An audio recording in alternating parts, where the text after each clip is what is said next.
पेशावर में FC headquarter हमले में शहीद एहलकारों की नमाज जनाजा अदा कर दी गई है। नमाज जनाजा में वज़ीर आला खैबर पख्तूनख्वा सुहेल आफरीदी समेत आला सरकारी और अस्करी हुक्काम ने शिरकत की है। वज़ीर आला सुहेल आफरीदी ने शौदा के जसद खाकी पर फूल रखे हैं। ये मनाजिर आप देख सकते हैं। पेशावर में FC हेडक्वार्टर हमले में शहीद एहलकारों की नमाज जनाजा अदा कर दी गई है। नमाज जनाजा में वज़ीर आला खैबर पख्तूनख्वा सुहेल आफरीदी समेत आला सरकारी और अस्करी हुक्काम ने भी शिरकत की है। वज़ीर आला सुहेल आफरीदी ने शौदा के जसद खाकी पर फूल रखे हैं। पेशावर में FC हेडक्वार्टर हमले में शहीद एहलकारों की नमाज जनाजा अदा कर दी गई है।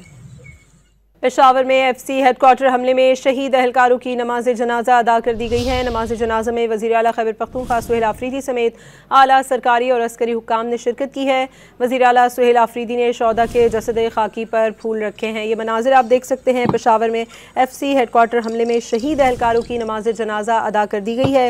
नमाज जनाजा में वज़ीर आला खैबर पख्तूनख्वा सुहेल आफरीदी समेत आला सरकारी और अस्करी हुक्काम ने भी शिरकत की है।